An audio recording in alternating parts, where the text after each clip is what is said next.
जीवन में बिल्कुल भी ना करें इन 5 चीजों की इच्छा, वरना हमेशा रहेंगे दुखी, होगी पद प्रतिष्ठा की हानि। पराया अन्न।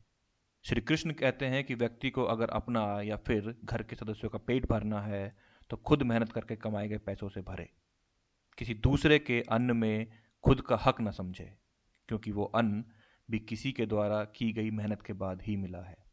ऐसे में अगर आप पराया अन्न की इच्छा रखते हैं तो इसका आपके स्वास्थ्य पर अच्छा असर नहीं पड़ता। पराया धन। कभी भी दूसरे के धन को अपना नहीं समझना चाहिए। अगर आपने किसी का धन छल से ले लिया तो उससे कई गुना अधिक चुकाना पड़ सकता है। ये धन स्वास्थ्य, शिक्षा या फिर किसी अन्य तरह के खर्च से हो सकता है। पराया दान। हिंदू धर्म में दान का विशेष महत्व है। दान करने से पुण्य की प्राप्ति होती है। श्री कृष्ण कहते हैं कि अगर आपके अंदर दान की इच्छा है तो खुद के द्वारा कमाए गए पैसों से ही दान करें। अगर आप किसी दूसरे व्यक्ति के द्वारा लाई गई चीज़ों का दान करते हैं तो उसका 1% फल आपको नहीं मिलता। पराई स्त्री। पराई स्त्री की इच्छा रखना महापाप माना जाता है। जिस तरह आप लहसुन या प्याज खाकर उसकी गंध को नहीं छिपा सकते, इसी तरह किसी पराई स्त्री की इच्छा करने पर उसे आप छिपा कर नहीं रख सकते।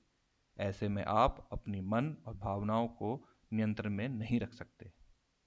अपने भावनाओं और मन को नियंत्रण में रखें, जिससे खुद के घर के साथ घर वालों का सिर कभी ना झुके। दूसरों की निंदा करना। श्री कृष्ण कहते हैं कि व्यक्ति को कभी भी दूसरे की निंदा नहीं करनी चाहिए। इससे वो दूसरों की ही नहीं बल्कि खुद का भी नुकसान करता है। निंदा से किसी भी मनुष्य की बर्बादी शुरू हो जाती है। वह दूसरों के सामने बुरा साबित हो जाता है। इसके साथ ही उसके ऊपर किसी तरह का विश्वास, प्रेम नहीं रहता।